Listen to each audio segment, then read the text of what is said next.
Pozdrav svima! Dobrodošli ponovo na moj YouTube kanal. Danas sam pripremila video recept za krokete od krumpira koji izgledaju kao da ste ih kupili, a fantastičnog su okusa. U smjesu sam stavila 1,5 kg krumpira. Krumpir je potrebno prethodno skuhati i ocijediti. Radim s toplim krumpirom, nikako od ostataka pirea, zato što mi okus ne bude jednako fin, ali naravno možete krumpir iskoristiti i od pirea i napraviti. Posoliti i popapriti.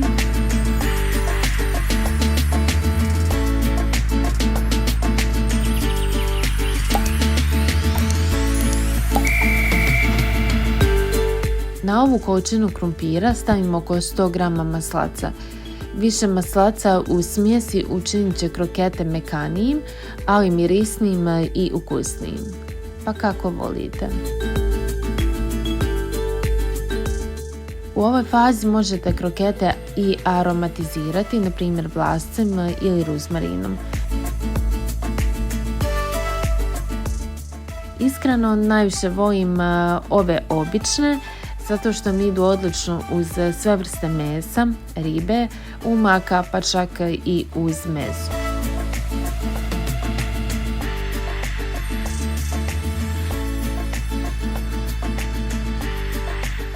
Krumpire nakon što ste izradili, savjetujem da još špatulicom dodatno izradite kako bi se maslac bolje sjedinio s krumpirom. Možete koristiti i mikser, ali ja više volim ručno.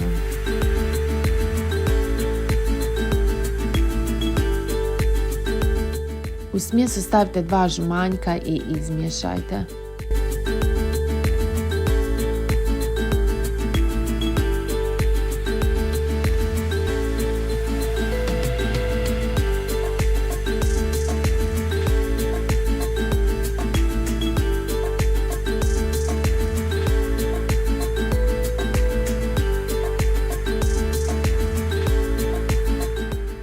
U običnu smjesu za šlag stavite smjesu od krumpira.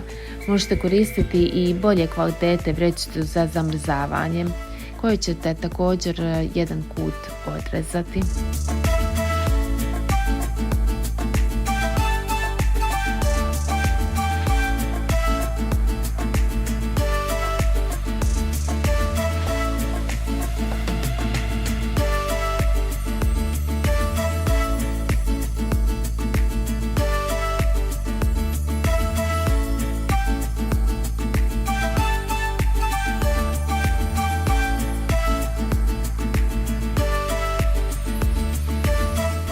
Slobodno istisnite duž površine smjesu jer ćete kasnije onako izrezati na željene veličine krokete.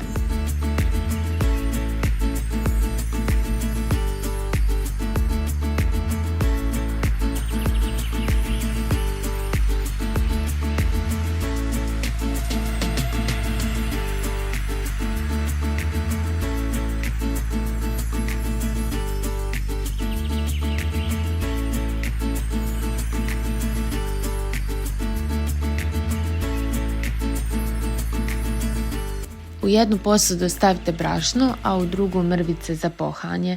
Ja koristim krušne pšenične mrvice bez glutena.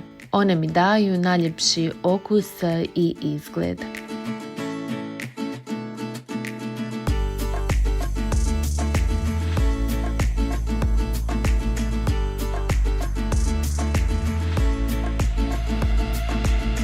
Ako imate neki drugi recept za krokete koji vam se čini jednako dobar, podijelite u komentaru.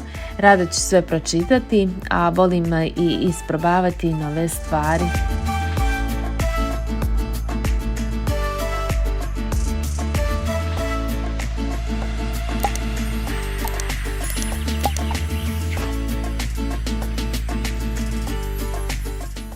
Krokete prvo u brašno uvaljajte. Ponovite na svim komadima kako bi se kroketi posušili od vode i masnoće za sljedeću fazu. Umutite 2 bjelanjka.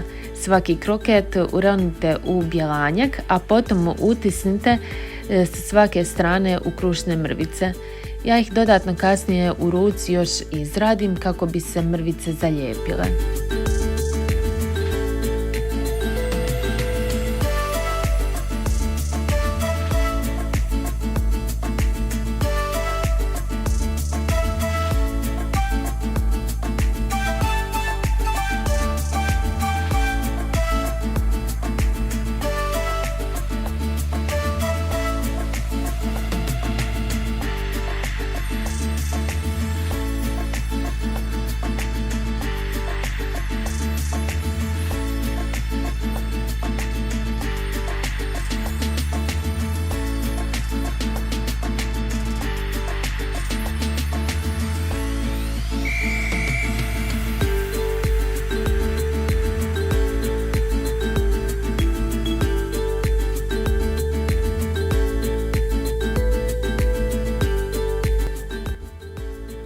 Kad ste završili, poredajte na dasku za rezanje i prekrijte folijom. Zaledite ih prije prženja minimalno 1 sat. Nakon toga spremni su za pečenje ili prženje. Višak stavite u vrećicu i zamrznite.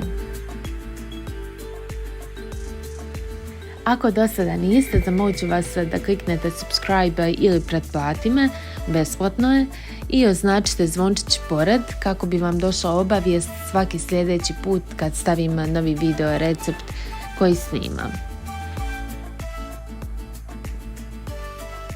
Meni svaki vaš like i subscribe kao i komentar zaista mnogo znači.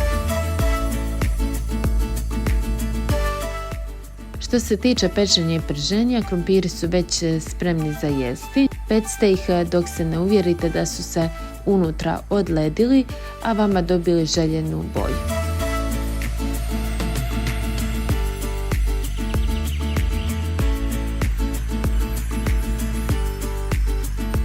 Hvala što ste pogledali i ovaj moj video. Stavite like i podijelite recept s prijateljima.